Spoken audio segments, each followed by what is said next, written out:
Oh, good morning. Good morning. I realize I forgot to turn my lights on. Proper setting. Good to go. Good morning. Or evening or afternoon, depending on where you're at. Today we got I'm doing a little bit of a theme.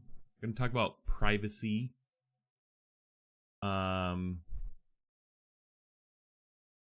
Have some privacy related stories. Brazil, in a world first, Brazilians, they allowed their citizens, Brazilians, that's such a good name, like reptilians, will soon be able to sell their own digital data, which is, to me, that's awesome. It's like, I don't know, it seems super cool. I'm curious how it'll play out. And then we got some ISP news. I guess the Trump administration said that ISPs shouldn't be shouldn't be forced to boot off people who are allegedly pirates. And in a similar case, record labels demanded mass termination of internet users, likely due to piracy. Take a look at that, and then we have a bunch of other smaller stories that if we have time, we'll get around to. Another one, actually a big one that we'll cover, is Microsoft is in CrowdStrike, as well as I thought it was one other company too. They're creating a directory of hacking group names, so there's clear communication within the industry about who about all the different hacking groups and who's associated with who. I thought that was interesting, so take a look at that. All right, let's start with the Brazil story, the immediate payoff. Viewers, in a world first, Brazilians will soon be able to sell their digital data. Brazil's piloting D-Wallet, a project that lets citizens earn money from their data. Instead, it's similar to US-based initiatives, although I've not heard of any US-based initiatives. California, we have the California Consumer Privacy Act, CCPA, which is a lighter version. It's kind of similar to GDPR, which is the European Union's Privacy Act.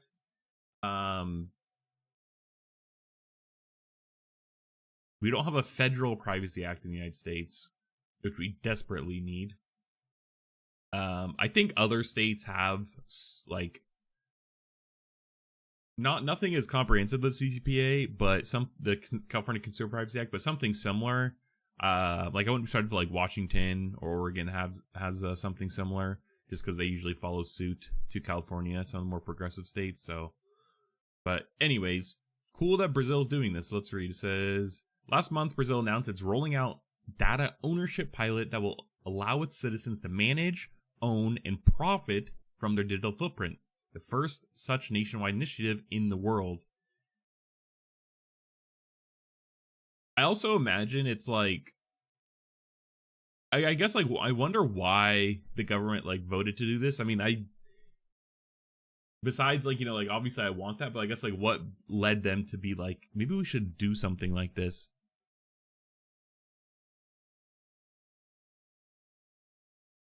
I guess we'll find out. The project is administered by DataPrev, a state-owned company that provides technological solutions for the government's social programs. DataPrev is partnering with Drumwave, a California-based data valuation and monetization firm. Huh. Drumwave? I've never heard of these guys. Your data is money. Own, save, exchange, invest, and even pay with data. And, you know, this is interesting because the pay with data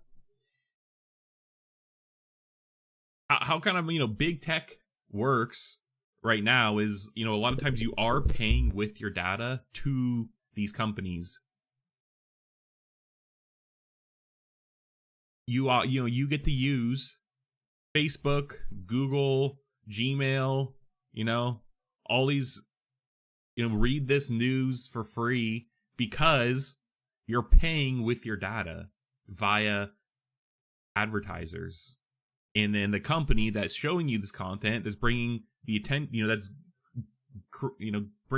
that's harnessing your attention, now gets paid when, your attention then gets put towards an advertiser who, pays the publication or the creator, who behind the scenes likely has some other, potentially, if there's a middleman, they have a client who's giving them money to, convert their attention into dollars. So, like that whole system breaks down if you could now be the gatekeeper of your data. Google is an advertising company, like that is where most of their money, their revenue comes from, is advertising. If all of a sudden you now have the capability to be like, hey, I don't want to give my data to this company, Google would likely just be like, okay, then you can't use our service. That's that. So I wonder like how that dynamic now would work. And that's why on this like website they're like pay with your data, because likely, you could still, you'd be like, oh, if you use a service, like you could give us this data and we'll use this service. And then you're like, okay, or you could, maybe you could be like, hey, going back to the agentic web and crypto bros, like a microtransaction payment would be the alternative, really.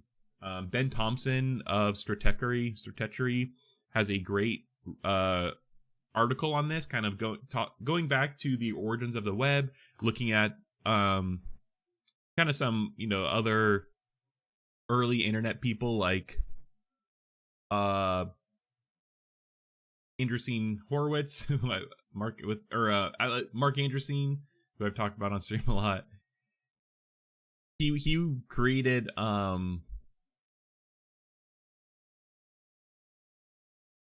Jesus, I can't think of the early internet browser, Net, whatever. I can't think of the name.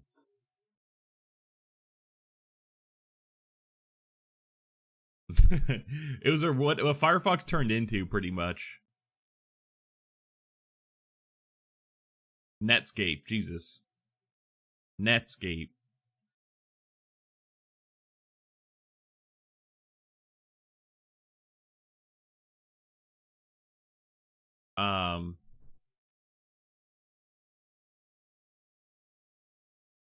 Anyways, when they were creating the original web browser, oh my fucking, I have too many tabs open.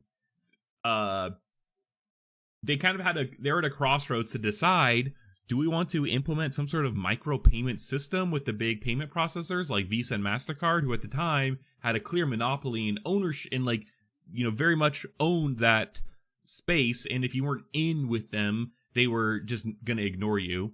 And they kind of, went down the other fork in the road, which was something like advertising, to be able to monetize the web. And I think Mark Andreessen calls it like the original sin of the internet, and he kind of regrets it. But realistically, like, it's micropayments for browsing the web is unrealistic because it creates a lot of friction. And I also think a big benefit of the web is democratizing a lot of information and knowledge. And so, like, again, gatekeeping it behind something like that, I feel like is generally a net negative, in my opinion. And, advertising. I hate advertising, but I mainly hate targeted advertising, which ties it back to this privacy place. Contextual advertising is whatever, as long as it's not intrusive. But this targeted advertising is kind of how the web runs. So going back again does this break down? How does this actually work? Okay. It says, today people get nothing from the data they share. Brittany Kaiser, co-founder of the Own Your Data Foundation and board advisor board advisor for Drumwave told Rest of the World, Brazil has decided its citizens should have ownership rights of their data. In monetizing users' data, Brazil is ahead of the US, where a 2019 data dividend initiated by California Governor Gavin Newsom never took off. I've not heard about this, and I'm a California citizen. But it's cool. But this is what I'm talking about, where it's like California's generally a little bit more progressive on stuff like this, so. The city of Chicago successfully monetizes government data, including transportation and education. If implemented, Brazil will be the first public-private partnership that allows citizens, rather than companies, to get a share of the global market data, currently valued at $4 billion and expected to grow to over $40 billion by 2034. Is that specifically global market data? Is $4 billion? I feel like the private data the data industry is worth way more than $4 billion. The pilot involves a small group of Brazilians who use data wallets for payroll loans. When users apply for a loan, the data in the contract will be collected in the data wallets, which companies will be able to bid on. Users will have the option to opt out. It works much like third-party cookies, but instead of simply accepting or declining, people can choose to make money. Wait, okay, so we'll use data wallets for payroll loans. This seems like payroll loans, like when users apply for a new loan, the data in the contract will be collected in the data wallets, which companies will be able to bid on. And then you could opt out. So now if people bid on that, does the user get the full amount that they bid on? Do they get a fraction of it? I also think it's going to be much less than people think. Like, it's likely pennies. The D wallet allows users to deposit the data generated by their daily activities into a data savings account. After a user accepts a company's offer on their data, payment is cashed in the data wallet and can be immediately moved to a bank account. Is it taxed, I wonder?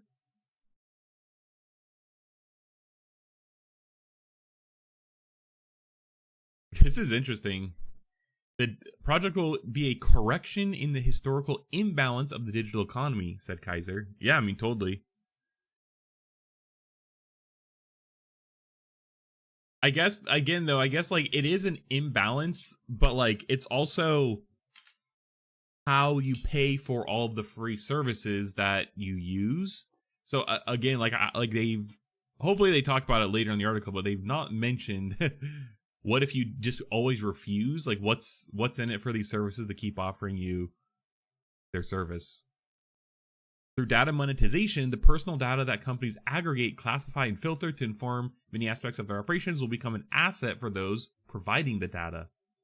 This initiative can lay the foundation for data ownership model that promotes financial inclusion and redefines the digital economy from a fair perspective. Rodrigo Asubako, I'm so sorry butchering this name, president of DataPrev, said in a statement in April.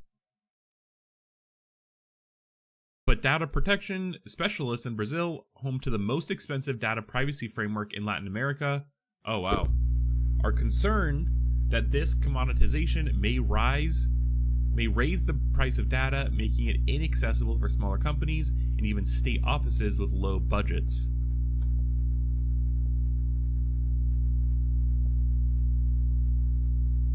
Yeah, I mean, like, they act like this is a bad thing, but this seems like a good thing. Data, yeah, because now that now that people have control of their data, they're worried that it's going to become expensive because it's going to, they're going to bottleneck supply a bit because likely people will withhold sharing certain data. And it's literally basic supply and demand. Like, I understand state offices with low budgets can't do that, but it's also very interesting that clearly they're purchasing large swaths of data and they're worried about, that's, like, to me, very peculiar too. The project also widened the digital divide in a country that lacks robust digital infrastructure in rural areas. because if you don't have access to, if you don't, maybe like certain areas don't have full internet access, so like they can't monetize their data like those who have better infrastructure, then I mean, like, then help these people, you know?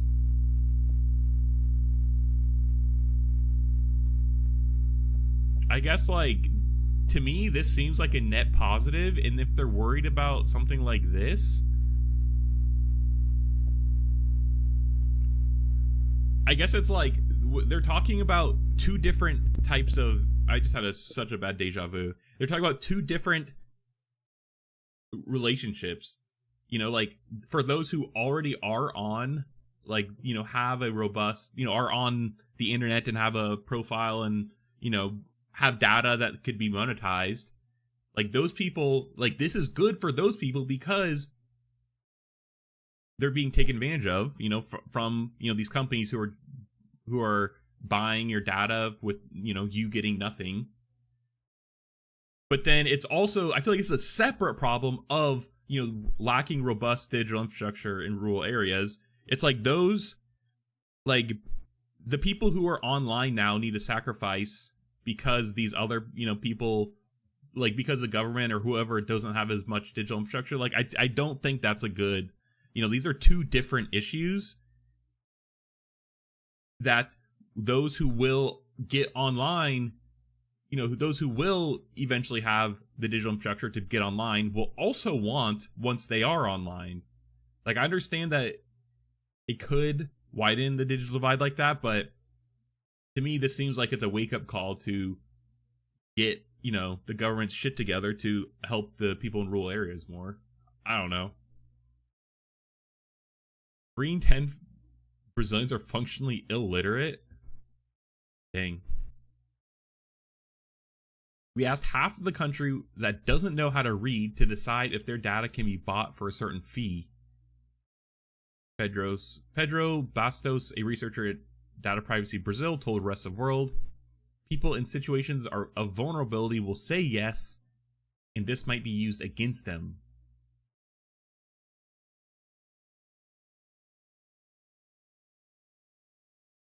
I mean, like,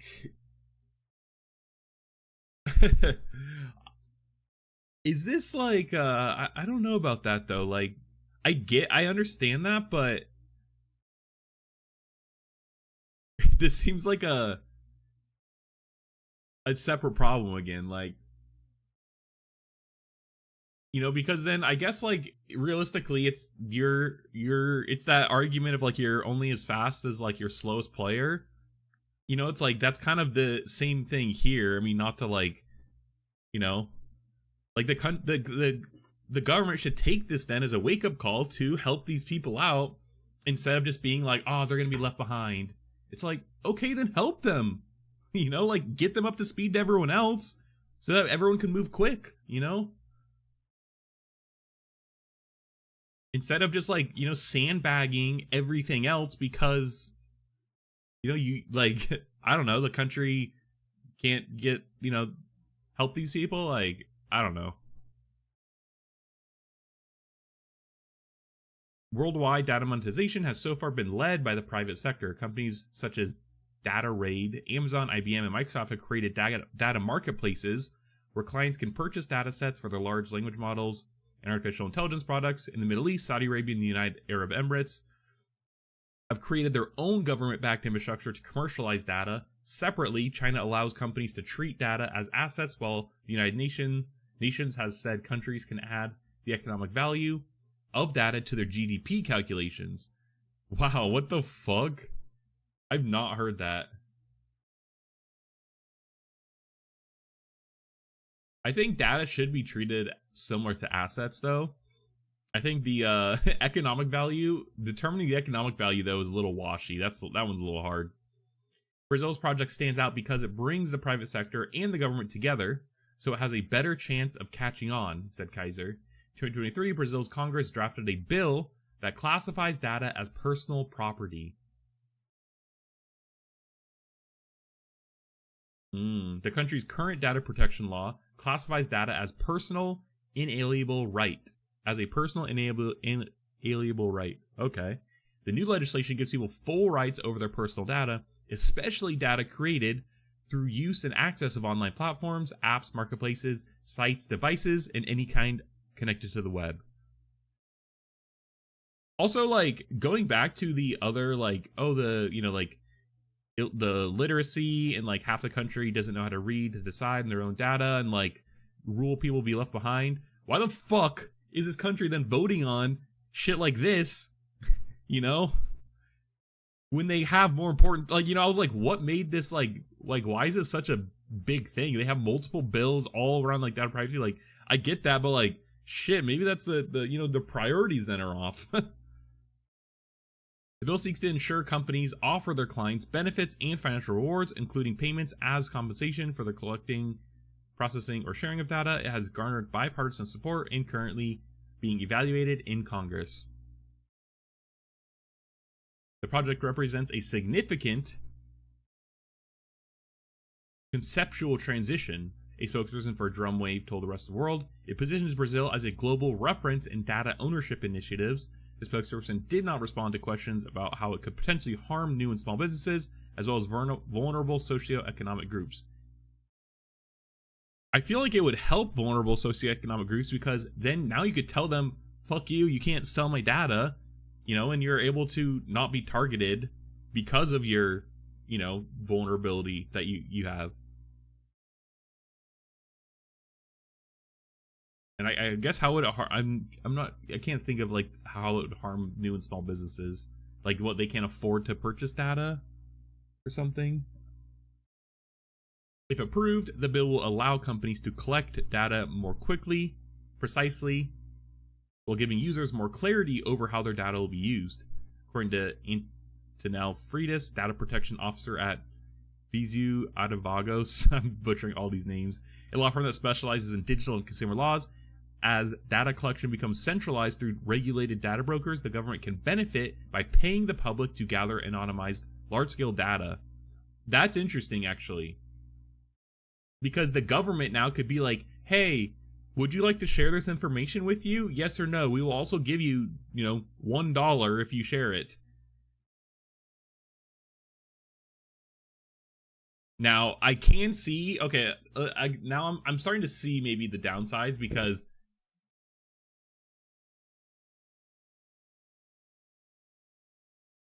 you could, in a way, if you are rich, you will never have to give your data, so you could stay more private. Whereas likely, if you are, if you are not as well off, you probably need the money, and you're more likely to give data. Maybe like that's a downside. That's more so wealth inequality versus digital divide. But again, like that you're essentially buying privacy.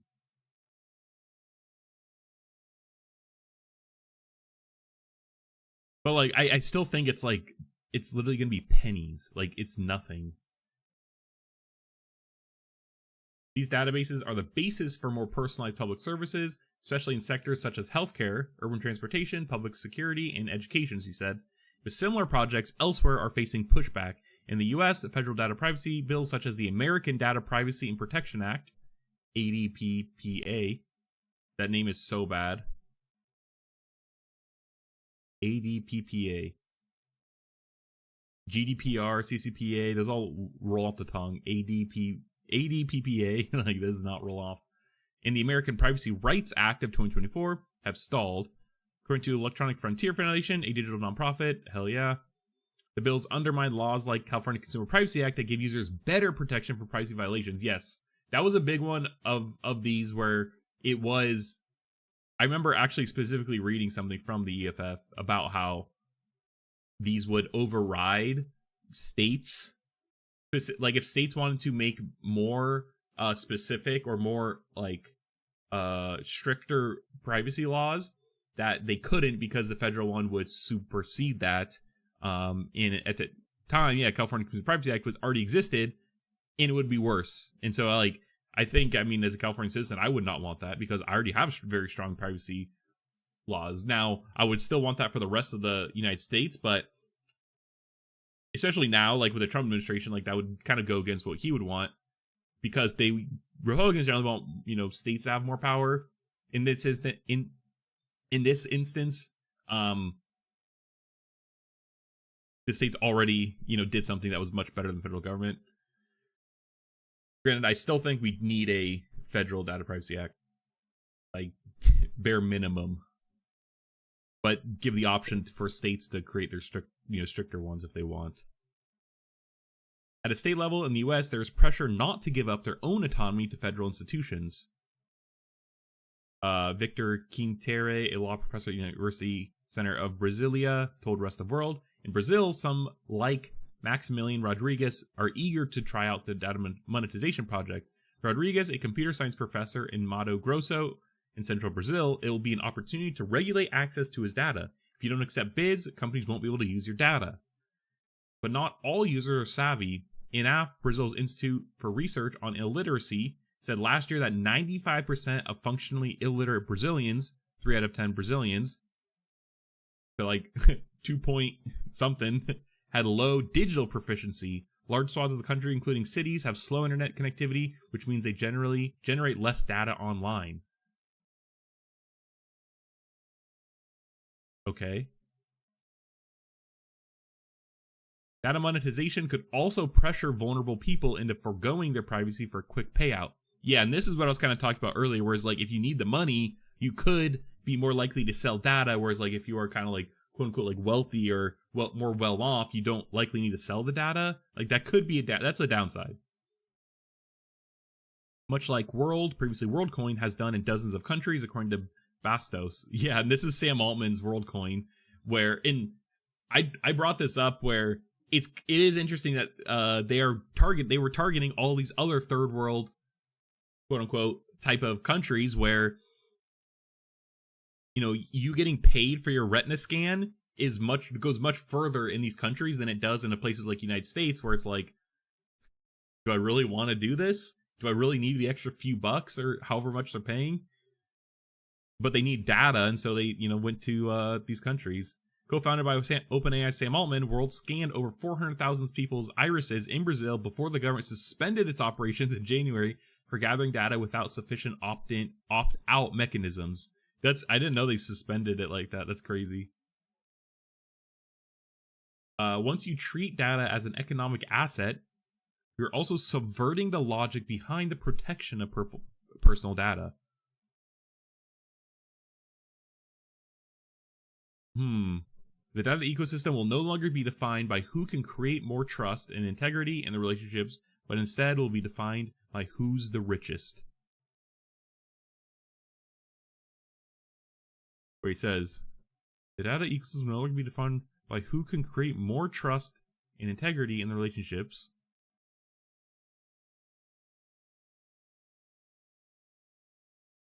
I don't really get this last part.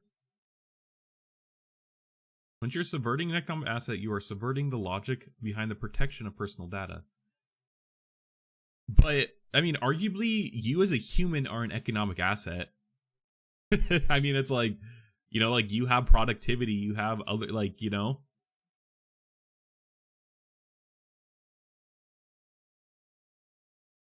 I do get this point, though. But it's already the case, though, is the problem. You're like, it's already happening. You're just out of the loop. You're out of the cut. You're cut out. So, I mean, I don't know. I think this is fine. I think this is good. And I think Brazil maybe, as, you know, personal problems as a country, needs to figure out. And if, you know, if there's so much pushback on this because of, you know, their other... Okay, here's a thought. What if they could just tax this and then use that tax to help, you know, their illiteracy in their, you know, in their infrastructure in rural areas? To me, that sounds like a good plan. You know, a 2% tax or some shit on your data. It's gonna be like not that much. but it'll be enough to definitely start, you know, improving education in those areas. I bet. You know? So, I don't know. I think this is cool. I hope we see more of this. I don't know how if this will ever come to the United States, something like this, but I would just think minimum more, you know, digital privacy, or a federal privacy act in the United States here. But yeah, this is cool. This is cool. I want to look at this thing though. So D-Wallet. This is what Brazil's using. This company. Whoops, sorry, you can't see. Reconnect with the value of your data. Live in a data-enriched life. I want to know how much. So can I sign up for this right now?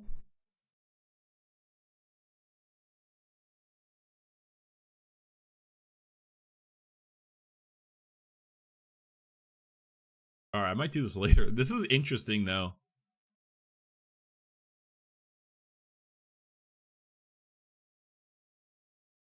Data savings plan. Like, is there any sort of like crypto involved? Like, it says you could transfer it right to your bank account.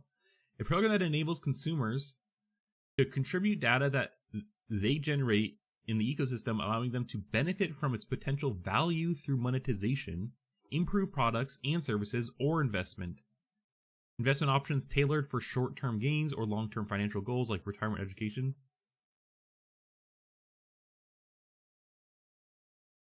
It says USD $389. I might sign up for this. This is very intriguing. Empowers both individuals and companies to effortlessly contribute data and accumulate wealth from their daily data generation. The D-Wallet platform further expands these capabilities, enabling businesses to exchange data, make offers for others' data, and create new data-enriched products and services. I also imagine that if you do have some sort of valuable data, that now you'll be able to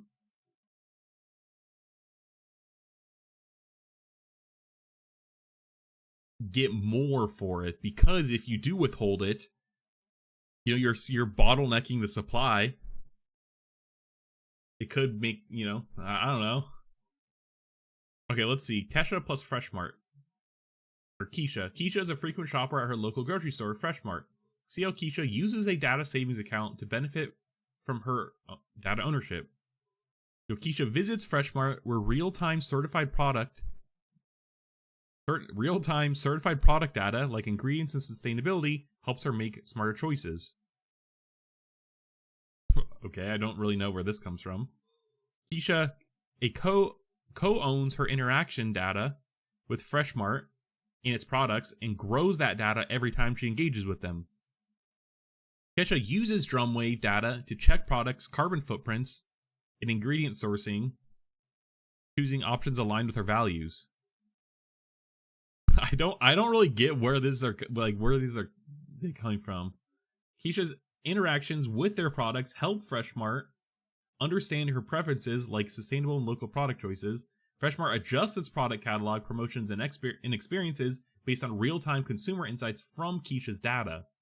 Keisha gets tailored product suggestions and discounts, enriching her life with data and personalized experiences. They mention nothing about paying her out for data, and also her potentially withholding data.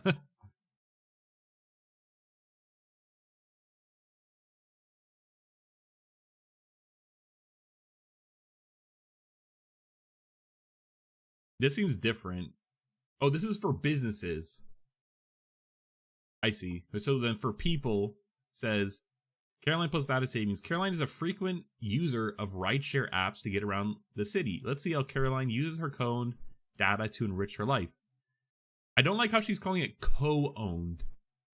They're calling it co-owned. It's like, bro, you own it. It seems like you own it, and then you could like let it go. You know, like release the fucking dam of data if you want and get paid for it, but you own it ultimately.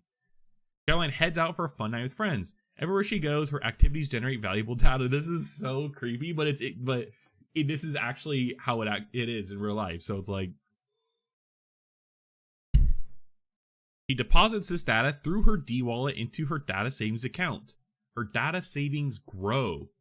Businesses that align with her values use her data to offer personalized experiences and exclusive offers. As the value of her data increases, so does the financial benefits she receives.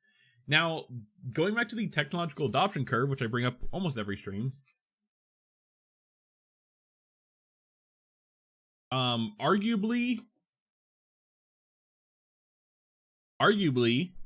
if you're watching this stream, you're likely somewhere over here, you know, early adopters, innovators.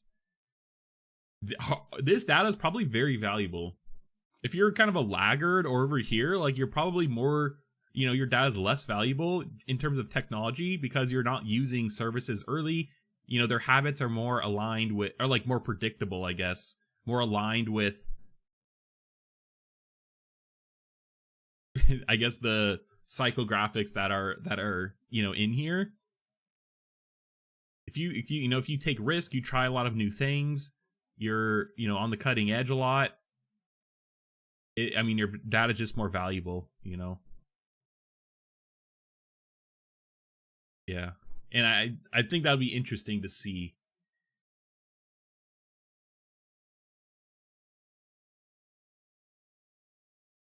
Is this like, this looks like, I want to say crypto, but like, I don't know what this is. Maybe it's like some currency for your data.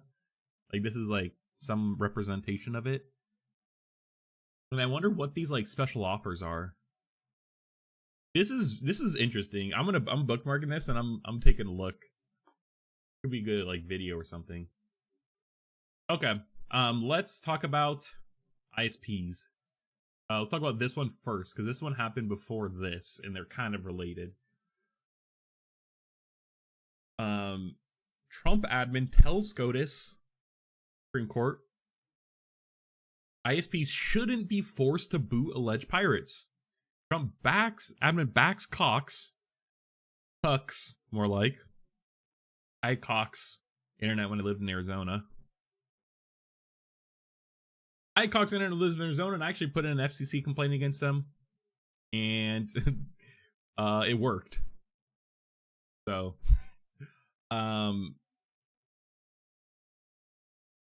so fuck Cox. So yeah, where was it? Trump admin backs Cox in Supreme Court privacy battle against record labels. And this, I mean, it's crazy that this, like, IP law is like so insane right now, especially in the AI space. In copyright, like,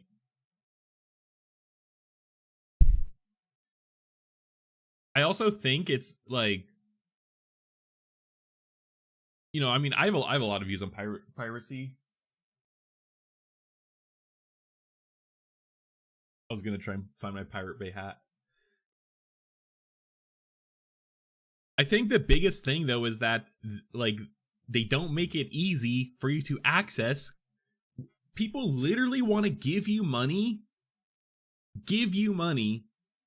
for the thing you're offering, and they somehow make it so goddamn hard and difficult for you to give them money. You know, it's like, I will give you money if I could listen to this song, but I just want a little more control after I give you money for the product. I want to give, you know, like, I want to buy record labels, I want to buy songs, but if they make it so hard for you to buy them and access them and do what you want with them, yeah, no shit, people are going to pirate. And so the fact that record labels want ISPs to literally kick them off of, like remove access to the internet for, you know, their 99-cent song that they downloaded, like, does that not seem insane? You know?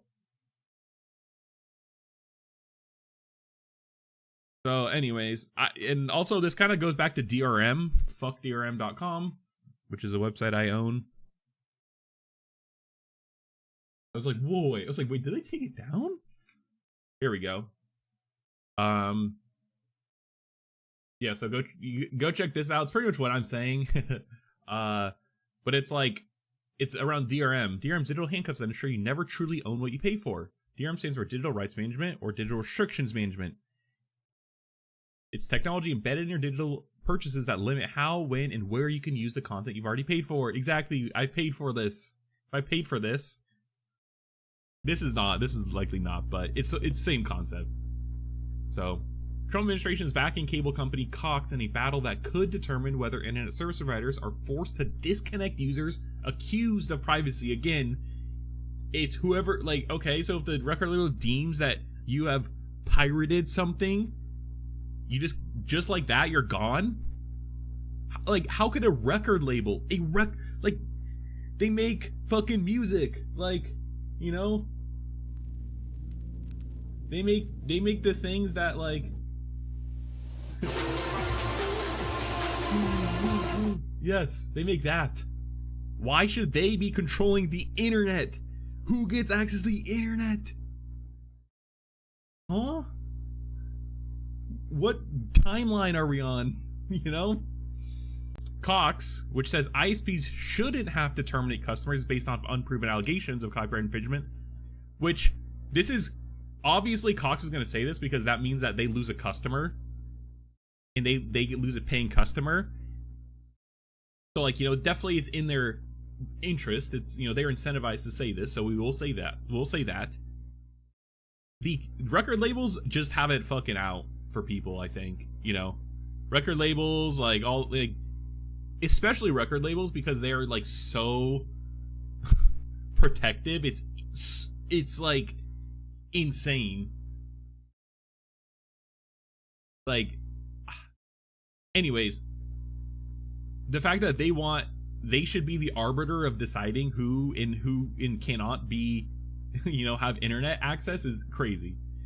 But, and, you know, it's still in Cox's incentive to back that. It's in their interest to like not back that because of, you know, them losing customers, but still, I appreciate that. Yeah, Cox, which says ISPs shouldn't have to terminate customers based on unproven allegations of copyright infringement, has been seeking Supreme Court review of Sony's victory in the underlying lawsuit. The court asked the U.S. Solicitor General to file a brief expressing the views of the United States government. Solicitor General John Sauer, a Trump nominee, filed a brief yesterday. The Supreme Court should grant certiorari, I don't fucking know lawyer speak, to address the first question presented in Cox's petition, whether an ISP materially contributes to copyright infringement by continuing to provide internet access to particular subscribers after receiving notice that copyright infringement has occurred on their accounts, Sawyer wrote.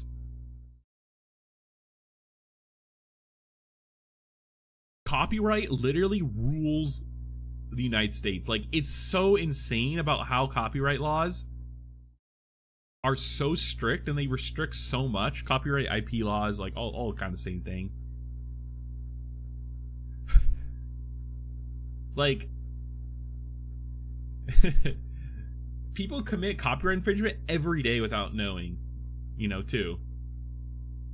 You might even be able to consider what I'm doing on stream as copyright infringement. I think it's fair use. It's pretty clear fair use.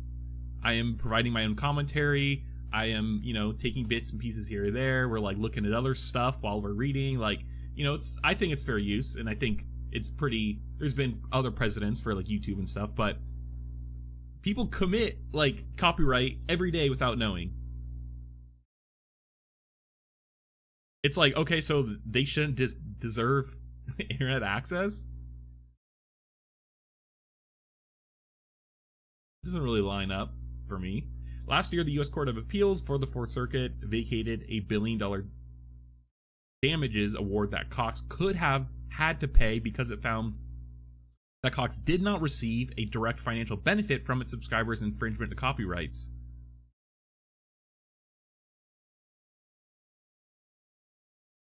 Wait, that Cox would have, yeah. Right, exactly. And I assume Sony and them were like, you're allowing this, so like because of that, you know, you made us lose money. And Cox is like, we don't gain, we don't, you know, make anything from this. It's like, it's not like we're doing it on purpose. Like, we provide a borderline utility, you know? Okay, yeah. And if that's the case, then go to the power companies and have them cut off, Cox's data center. Go to the utility companies and have them cut off their power. Utility companies are gonna tell you to fuck off because it's like, because they're infringing a copyright, they don't deserve power. It's like, what? That makes no sense. Yeah, but the appeals court affirmed a jury's finding that Cox was guilty of willful contribute.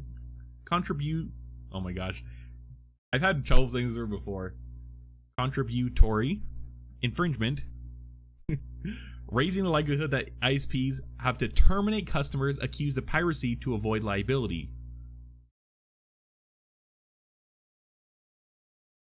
The case was filed by Sony and other record labels.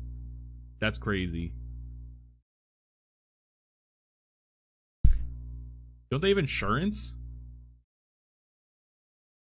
Widespread termination feared. The Fourth Circuit decision. Also, where is the Fourth Circuit?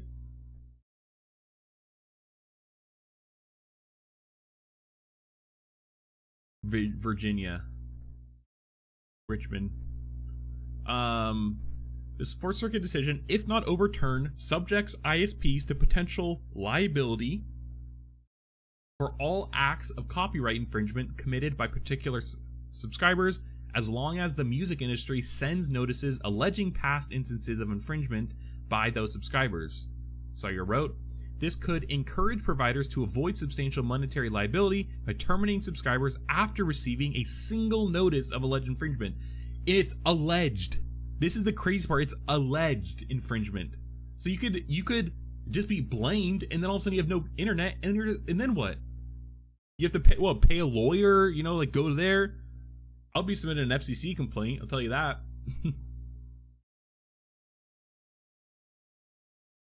Like, alleged? A single notice of alleged infringement? Like, Sayer wrote that the Court of Appeals, and I'm sure the argument's like, oh, like, well, just don't pirate anything. It's like, I know it's alleged. So if they think you might have, then you're fucked. It's a slippery slope. Sayer wrote that the Court of Appeals decision holding Cox liable departs from this court's contributory infringements precedents. The contributory infringement questions its legal and practically important, and courts of appeals have taken divergent approaches to the question.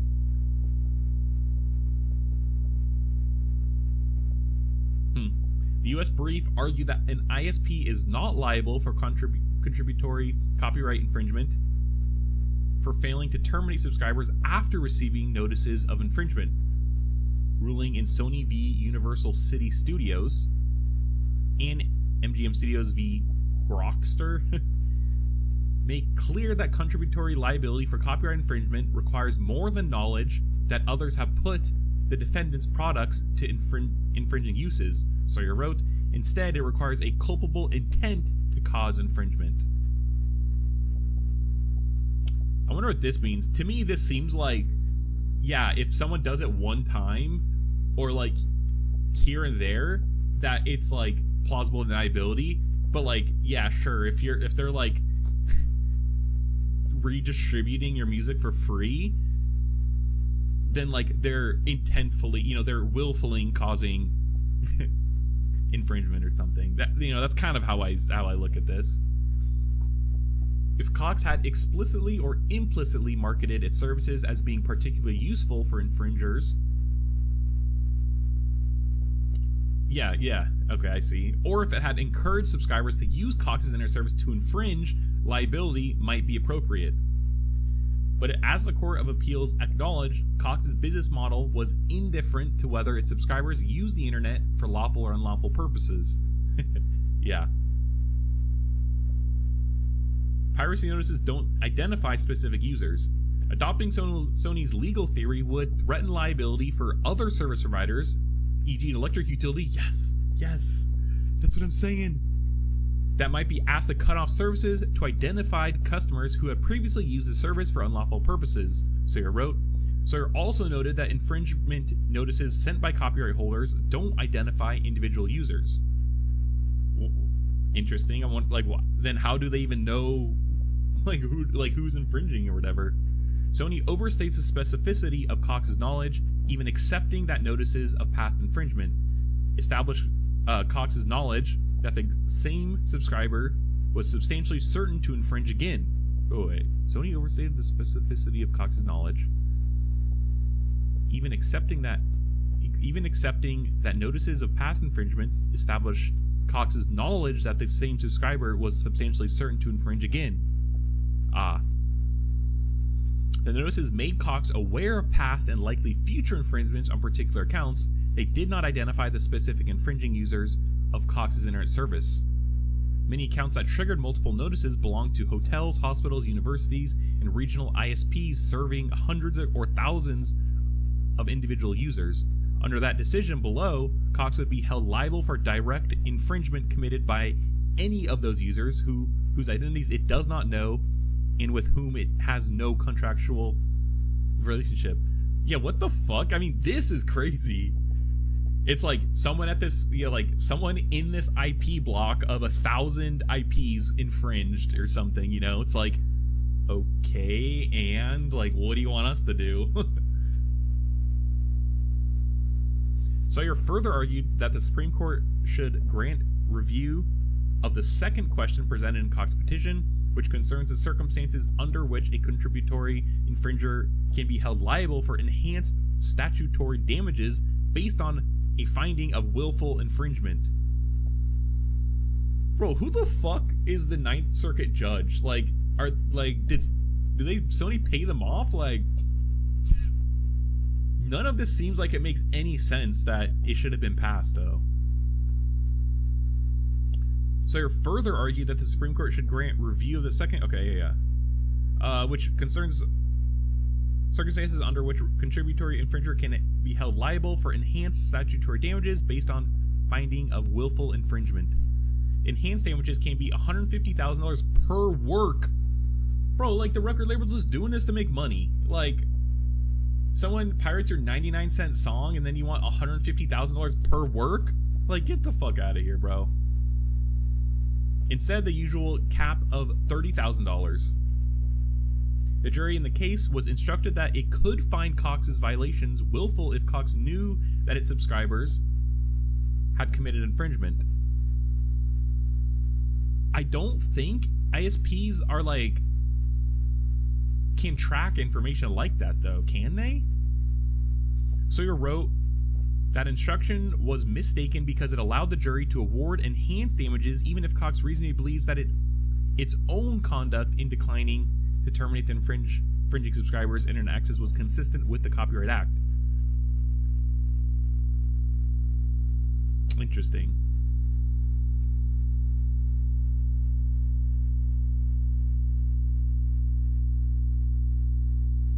Huh, so even if Cox themselves decided, it doesn't even matter?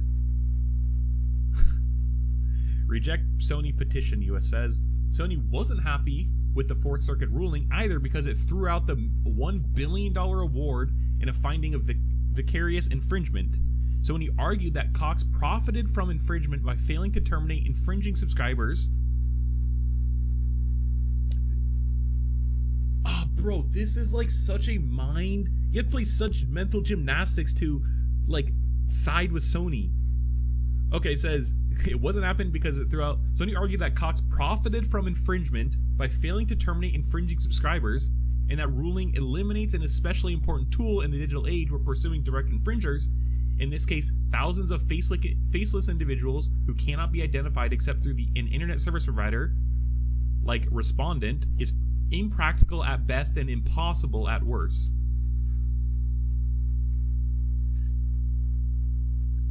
And, like, correct me if I'm wrong, like, I feel like a lot of cases too, because it's like HTTPS, TLS, like all this encryption, it's hard to even, it's hard to trace back to the person.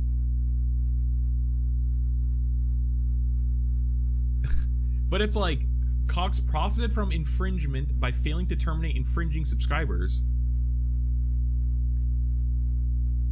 if someone intentionally, if someone is using the internet for non-nefarious purposes, for normal use, before, they might have pirated, or illegally downloaded some music,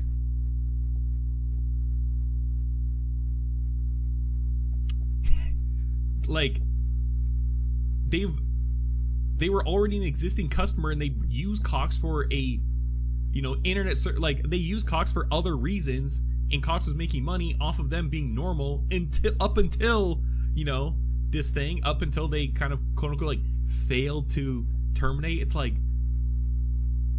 I don't know, the mental gymnastics you have to think that a company would do this is kind of crazy. Like, I get it, Cox would be incentivized to not terminate them, like we said in the beginning, because they do want them as a customer. But the fact that Sony's classifying that as profiting off of, their copyright infringement is crazy, because they're providing a service, they were providing a service not related to, the fucking downloading of the thing. Like, I don't know. This is kind of crazy.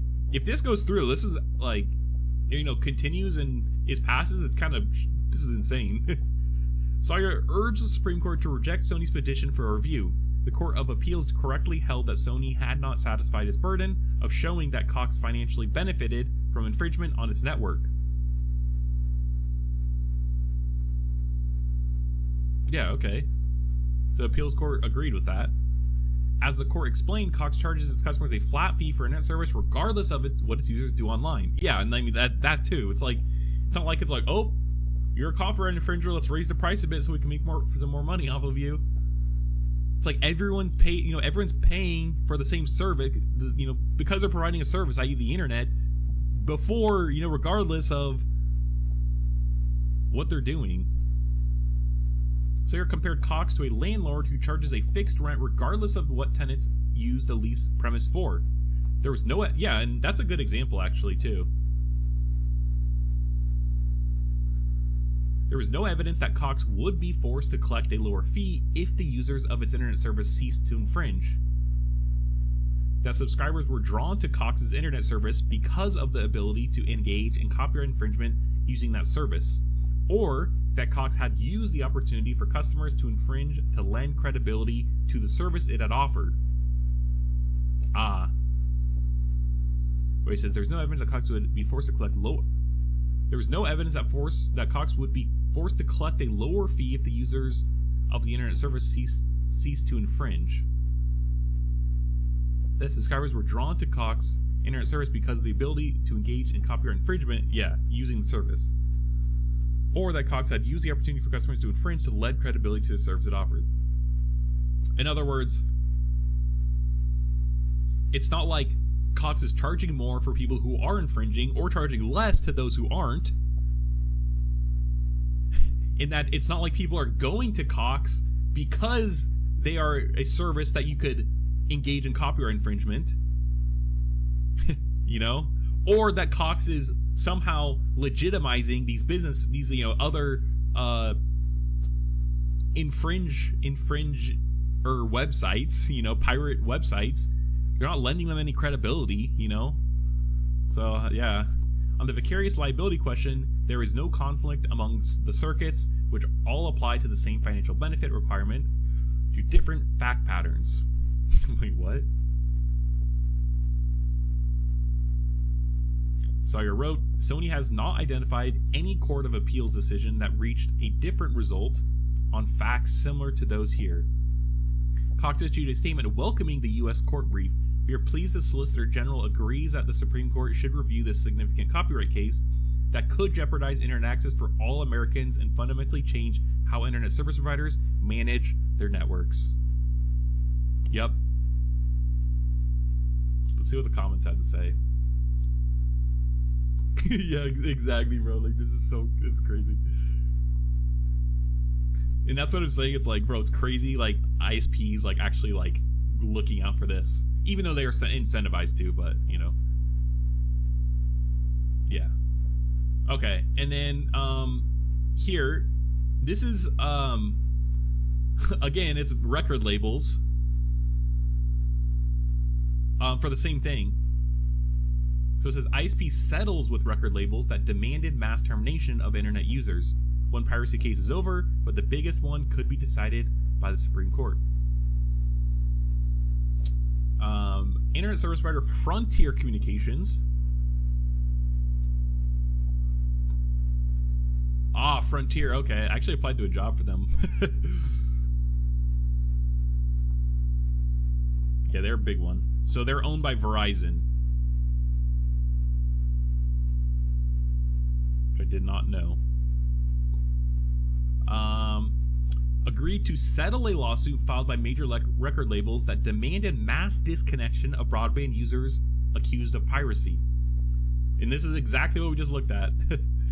Universal, Sony, and Warner sued Frontier in 2021 in a notice of settlement filed last week in U.S. District Court of the Southern District of New York. These parties agreed to dismiss this case with prejudice, with each side to pay its own fees and costs. Oh shit, it was dismissed. What does with prejudice mean? Bro, I hate lawyer speak. It's so annoying.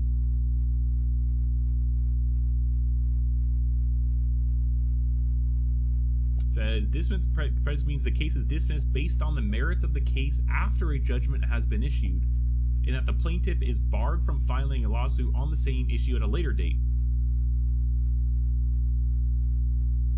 So is the plaintiff the one that's not the defendants? That's the one bringing the case forward. So that seems good for Frontier if that's how it is. Is that how I'm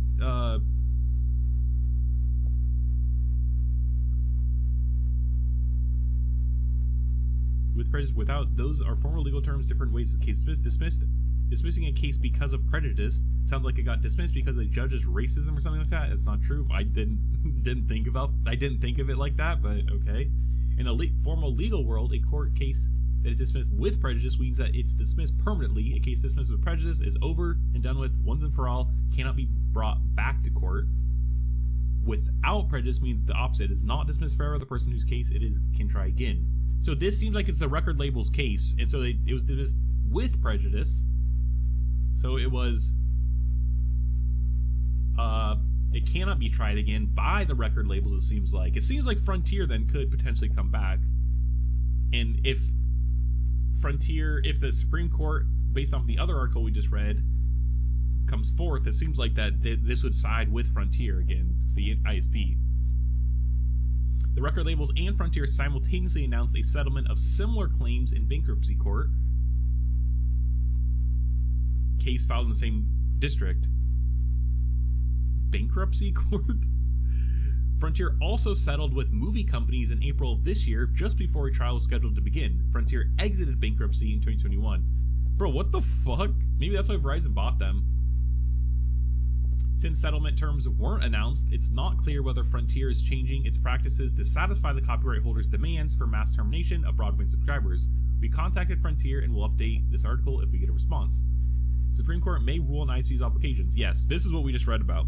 Regardless of what is in the agreement, the question of whether ISPs should have to crack down more harshly on users accused of piracy could be decided by the U.S. Supreme Court.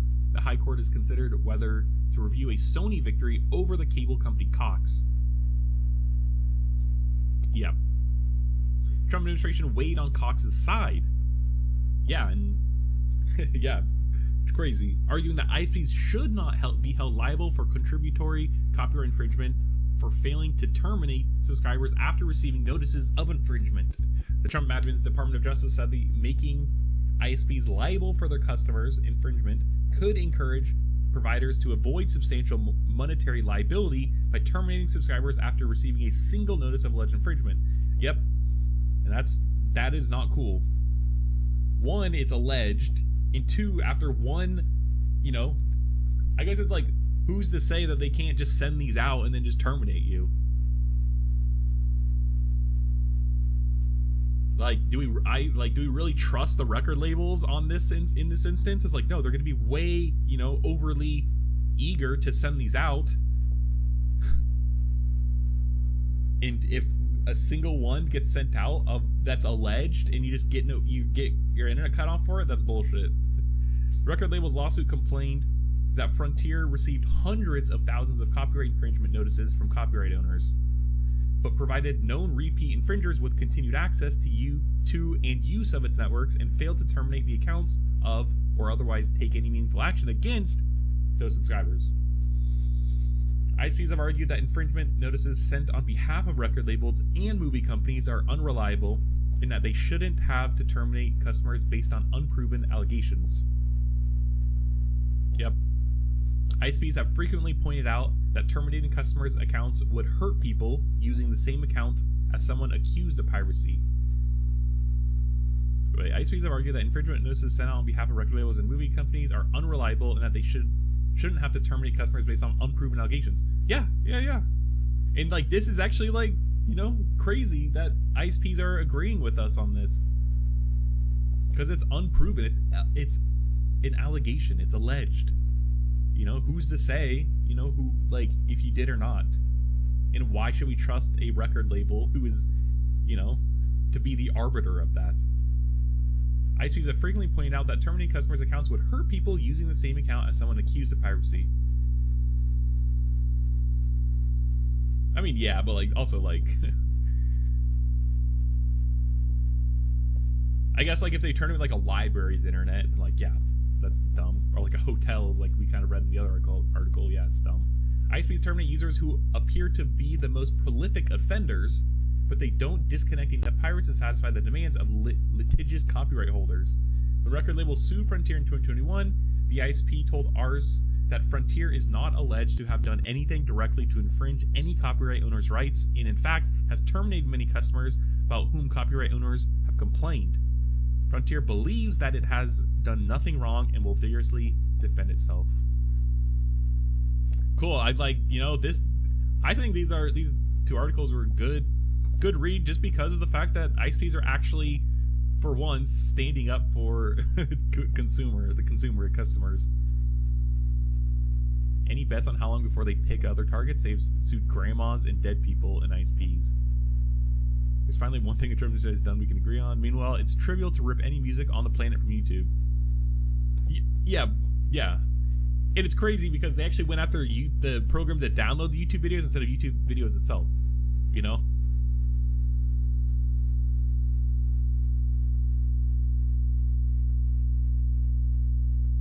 They would keep you from having any online access? Exactly.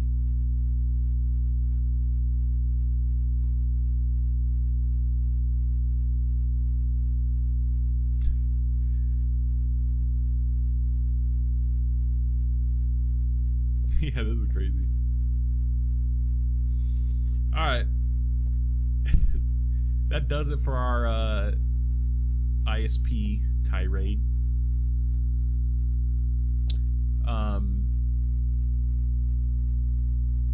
There it is.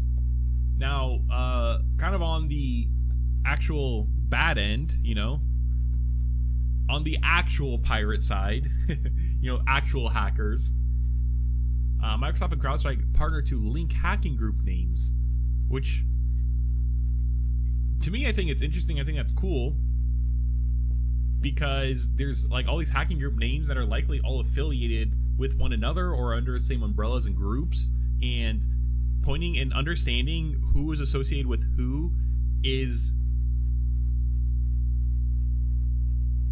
good. It's good to understand that, I guess, and especially for consumers, like, you know, if you kind of want to see what, you know, who's out there, I think it's good.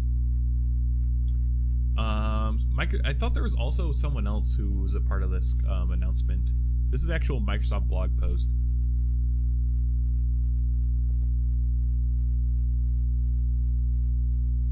Oh, this is cool. I've not heard this before. This is so cool. They have like naming schemes and shit. I did not realize that. All right, let's read this actual article first. Where is it? Here it is. Microsoft and CrowdStrike announced today that they partnered to connect the aliases used for specific threat groups without actually using a single naming standard. Oh, that's why.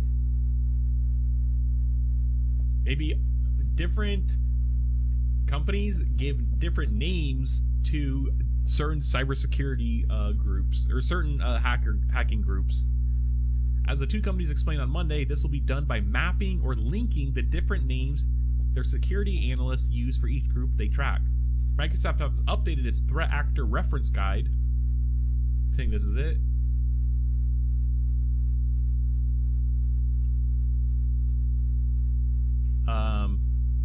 With a list of common hacking groups tracked by CrowdStrike and Redmond being Microsoft, all mapped using each company's naming systems. I see. Okay, so this is it.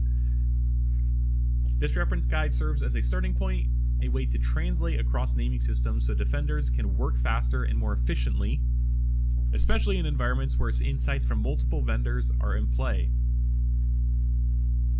said Vasu Jakal, Corporate Vice President of Microsoft Security. This effort is not about creating a single naming standard. Rather, it's meant to help our customers and the broader security community align intelligence more easily, respond faster, and stay ahead of threat actors. Naming taxonomy mapping effort is the initial steps towards making tracking overlapping threat actors actively easier and avoiding unnecessary confusion and complexity. Yes, as Microsoft also revealed today, Google/Mandiant and Palo Alto Networks until Unit 42 will also be contributing their own information. Yeah, okay, so these are the other people who are going to contribute to this. Google, Palo Alto Networks. I thought I read more people. With cybersecurity companies likely to join the initiative in the future. After more security firms join this alliance and start sharing their telemetry data, this initiative will bring clarity and make it simpler for network defenders to translate naming systems and build far more accurate view of malicious campaigns. And that's interesting because Microsoft is the telemetry king. They have a lot of telemetry data, just kind of in all of their software, like Windows 365, Edge, VS Code, email. CrowdStrike and Microsoft are proud to take the first steps, but we know this must be a community-led initiative to succeed, added Adam Meyer, Senior Vice President for Intelligence at CrowdStrike. Together, the companies have already deconflicted more than 80 threat actors through direct analyst-led collaboration. Those represent some of the most active and sophisticated adversaries in the world. Okay, now let's actually look at their naming scheme, because this is interesting. So how Microsoft names threat actors. Microsoft uses a naming taxonomy for threat actors aligned with the theme of weather. I love that. I love theming and naming like this. Like, this is my shit. We intend to bring better clarity to customers and other security researchers with this taxonomy. We offer a more organized, articulate, and easy way to reference threat actors so that organizations can better prioritize and protect themselves. We aim to aid security researchers who already confronted. Okay. So it looks like these are Russia's blizzard, China typhoon, sandstorm, Iran, North Korea, sleet, dust, Turkey, I think. Interesting that they put it like that. Gale, Germany, derecho, Spain. Interesting. And then they have flood for influence operations, storm for groups in development, storms brewing, tempest for financially motivated, tsunami for private sector, offensive actor, Palestinian Authority, lightning, wow, tornado, excuse me, for United States. They have 5 key groups: nation state actors, financially motivated. Okay, so that was the last few.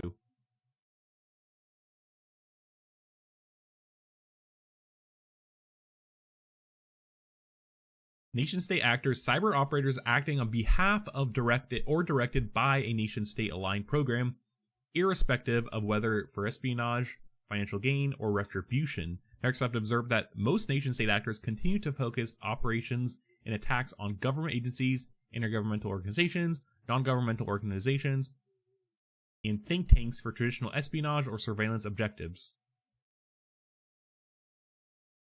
Financially motivated cyber campaign groups directed by criminal organization/person with motivations of financial gain and aren't associated with high confidence to a known nation state or commercial entity. Interesting.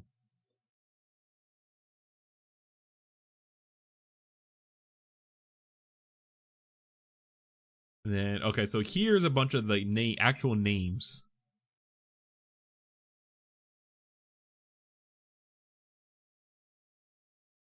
Amethyst Rain. Antique Typhoon. Aqua Blizzard. Wait, what are these other names they're adding onto it, though?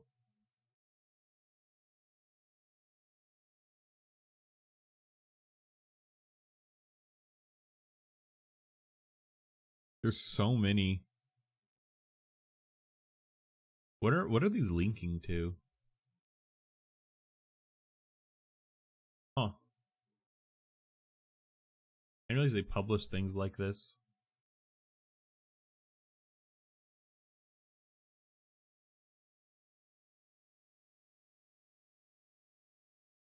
Interesting. Yeah, this is cool though.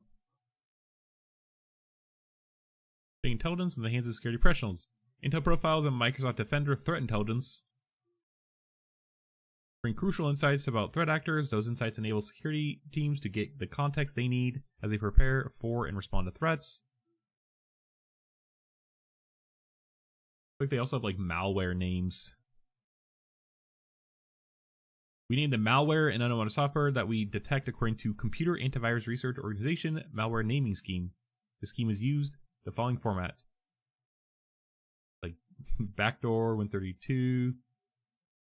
Ah, I see. So it's the type, platform, family, variant, suffixes. So it'd be like backdoor, Win32 for the platform, kafah for the family.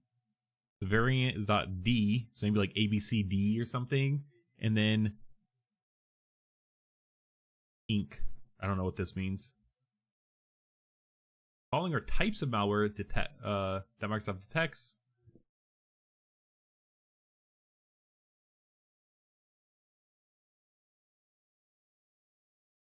Potentially unwanted application.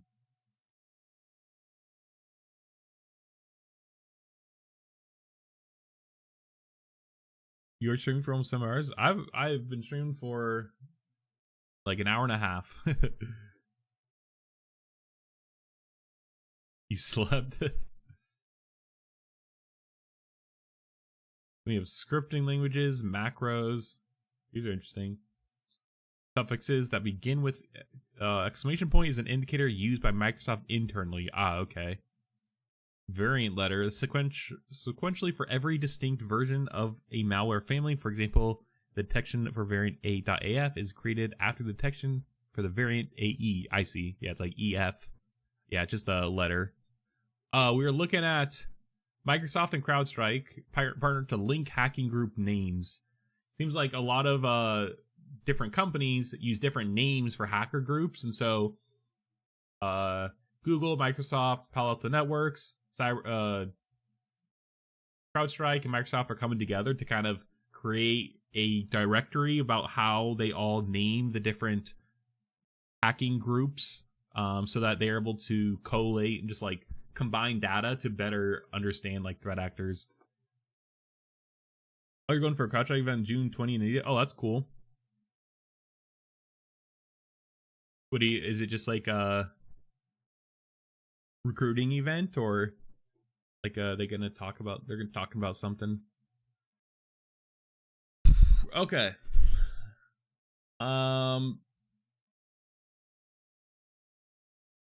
We'll cover another Microsoft story. The quick one. That's really there's the main stories I got planned. Well, let's take a look at this, and then I kind of want to talk about this here because it's funny.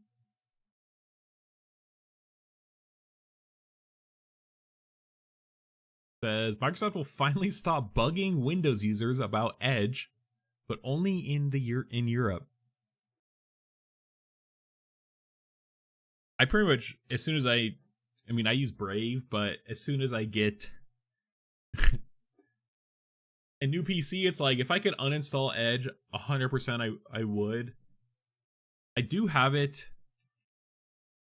I don't want to click on it because I have some of it uninstalled, but it's so annoying that they kind of force you to use this. Microsoft changes in response to the Digital Markets Act already include allowing Windows machines in the regions it covers to uninstall Edge and remove Bing results from Windows search.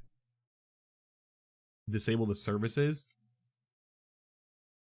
Yeah, I have this, like, I use this script to, like, disable a bunch of Windows stuff, including Edge. But I haven't really looked into, like, any more than that. Yeah, it covers to uninstall Edge and remove Bing results from Windows search, but now the list is growing in some meaningful ways. New features announced Monday for Microsoft Windows users in European Economic Area, the EU plus Iceland, Liechtenstein, and Norway include the option to uninstall the Microsoft Store and avoid extra nags or prompts asking them to set Microsoft Edge as the default browser unless they choose to open it. Yes. That's the last one is I'd like to have readily available in the United States. According to Microsoft, it's already live in the European Economic Area, starting with Edge version this, rolled out May 29th. Chris Titus, Tech Power Scroll script? Yes. Yes, I'm pretty sure this is it. It's kind of just like gave you a bunch of options to like flick to uninstall, disable things. Yeah. Yep. I also use this CrowdStrike or Windhawk, not CrowdStrike. It has a similar logo. To customize it even more, and I think you could also use it to do some other things. Like I have like physics on my windows, so I could slide them around like this, which is like one of these things. I had this one where it like shrunk the taskbar, but it was kind of messing with the icons. I don't even remember what this one is. Reorder taskbar thumbnails, level, yeah. But this one's also cool for like customizing windows more.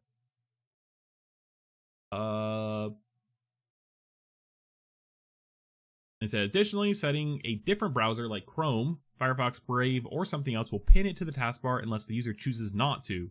While setting a different browser, default already attaches it to a few link and file types like HTTPS and HTML. Now users in the EEA will see it apply to more types like read, FTP, and .svg. The default browser changes are live for some users in the beta channels and set to roll out widely in Windows 10 and 11 in July. That's cool. Apps installed and distributed by the Microsoft Store will continue to get updates. It can always be reinstalled. Other changes mentioned include automatically enabling third-party apps to their web research results in the Windows search upon installation, and the option to move search providers around based on user preferences. Huh. Yeah, it's cool. That's cool. I mean, just, I don't know, something annoying otherwise. We're not going to go over this today. But yeah, interesting. All right, let's talk about a chill, fun story, and I'll end it after this. Gotta get my car from the shop. Fucking AC. As I was driving to camping, AC blew out. So unfortunate, but whatever. Gotta deal with that today. Okay, Dragon Age Maestro says EA always spoke about a hypothetical, and this is my friend Dylan recommended this on Discord, so shout out. Dragon Age Maestro says EA always spoke about a hypothetical nerd cave full of diehard RPG fans who would always show up, so you didn't have to try and appeal to them. It's funny. Look, you think about taking a seminar on a adaptation curve. Like a technological adoption or something? Adoption curve? That's cool if that is the case.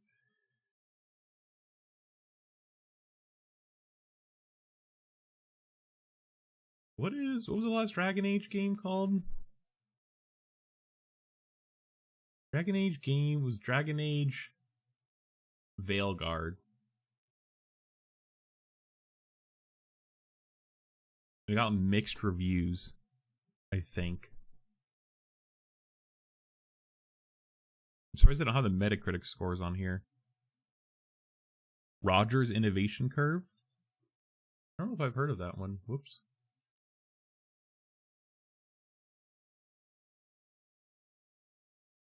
I see, okay. Is this the... Okay, yeah. Yeah, okay. This is actually a better one. Yeah, this is cool. This is the technological curve. Yeah, this is awesome. You should, man. Especially if you like emerging technologies like quantum computing, and such, and you want to, understand it better, like how you could help people adopt new technologies and how it gets adopted. Like you should. That's cool. That's awesome. Yeah, because I think this guy's the one this is a book. It's the Fusion of Innovations in yeah, that's cool. It actually has a lot more information on here. I'm gonna actually save this to read later. Cool. That's awesome, man. I'm gonna read this Wikipedia article though too. I actually made a version of this myself. I like the graphic design. This graphic is cool. It really shows, like, kind of it very well in simple curves. Okay, let's read this story here. Dragon Age veteran says EA liked to refer to a cave where RPG fans who could be trusted to buy anything the genre threw at them would dwell. Speaking of Games Radar Plus, BioWare veteran David Gator explained that before he left BioWare, his taste had become somewhat old-fashioned in EA's eyes. Interesting. I was very vocal on the Dragon Age team, he says. I was always trying to push it to our traditional mechanics. And that wasn't very welcome in the EA sphere. Interesting. He says that EA considered those mechanics, the kind that shaped games like Dragon Age Origins, to be slow and cumbersome. Wait, he said EA considered those mechanics to be slow and cumbersome rather than the actiony and slick presentation that the studio was being pushed towards. That meant that Gator's views were often not very welcome, despite his long tenure at the studio and work on many of its most famous RPGs. But like this, I mean, arguably this is also the problem that Bethesda is having. Is the problem Starfield is literally just Skyrim in space, and if they haven't really innovated on their kind of formula that much, over the past decade, like that doesn't seem like that's bad. Gator seems like one of the guys who maybe is advocating for no change. That's partly because he says EA didn't think the traditional RPG audience was one that was worth focusing on. He claims that the overseers referred to those mechanics as being in the cave. The cave explains, he explains, was where nerds went. The nerds were in the cave. You made an RPG and the nerds in the cave would always show up for an RPG because it was an RPG. That devotion to their chosen genre in EA's eyes meant that you didn't have to worry about the nerds. That's funny. You didn't have to try and appeal to them. You had to worry about the people who weren't in the cave, which was the audience we actually wanted, which was much larger. That's interesting. Because likely, if they were to just continue to copy-paste games that appeal to people in the cave,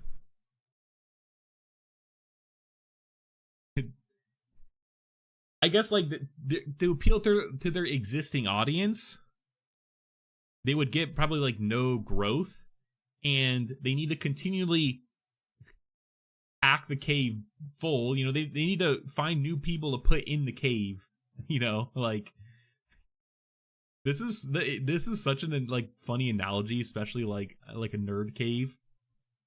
Yeah, at least they're not making it pay to win, right? I'd much rather take trying new features and stuff than like microtransactions or pay to win. Oops. Really, Gator clarifies that that was the audience that EA wanted, and it basically got what it wanted. Unfortunately for the publisher, the end point of that philosophy was Anthem, which arguably like killed BioWare. Anthem was their EA's failed like looter shooter, like Destiny type of game. Which, yeah, live service effort that flopped entirely at launch and was entirely abandoned within 2 years. That benefit was that BioWare was able to refocus somewhat around its single-player RPGs with last year's Dragon Age Veilguard and the eventual release of Mass Effect 5. Although that game is still in pre-production as of this year, it might be some time before we get to see it. That's so funny. I also think, though, that's kind of the corpo EA mentality, too, you know? It's like, Battlefield 2042, yeah, people still do play it, including myself. It was dog shit at launch, and then they actually fixed it, which is exactly what, Star Wars Battlefront 2 is making a comeback too. Star Wars Battlefront 2, though, when it first came out, or like way back, it still had hackers. Like, my friend and I were playing it, and it was like, there's still hackers, and so the fact that it's getting a comeback and there's still hackers is so crazy. But like, that's exactly what I would think of from EA, you know, let's be real.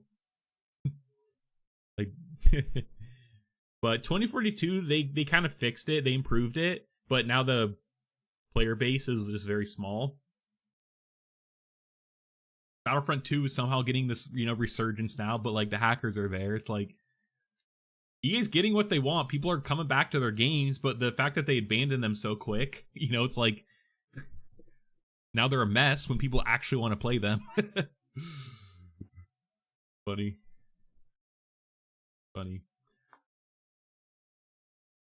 All right, that's gonna do it for today. Just a quick stream. I know I've had quick streams these past 2 days, but hopefully still learn something. You actually gave me an idea to how to improve an AI chatbot that shouldn't look like a search engine. So I'm gathering information, something like a survey on people who are 50 plus about why they say away. That's cool. That's a good idea. That's a super good idea. If I'd be curious to know the results of that if you once you're done. There's kind of along that note, I've been seeing kind of people making fun of Perplexity because they're kind of turning into Yahoo. And so it's like, it's almost ironic.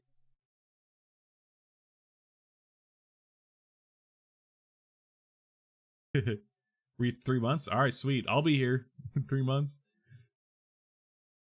I'm trying to find if I could find the meme real quick, but I don't think I can. Yeah, here. Like, Perplexity is at a crossroads. Like here? This is like Yahoo, you know? Like, this is exactly Yahoo. It's funny.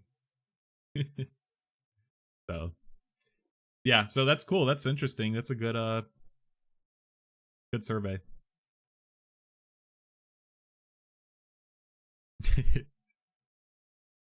It looks like we'll be corrected this week already. This is the CEO of Perplexity. The mobile UI. I use it on mobile a lot too. I think the Perplexity UI in general is good. I just think if they kind of keep going down this route, it's probably not what they want, maybe. I'm not sure. But I love Perplexity. I still use it every day.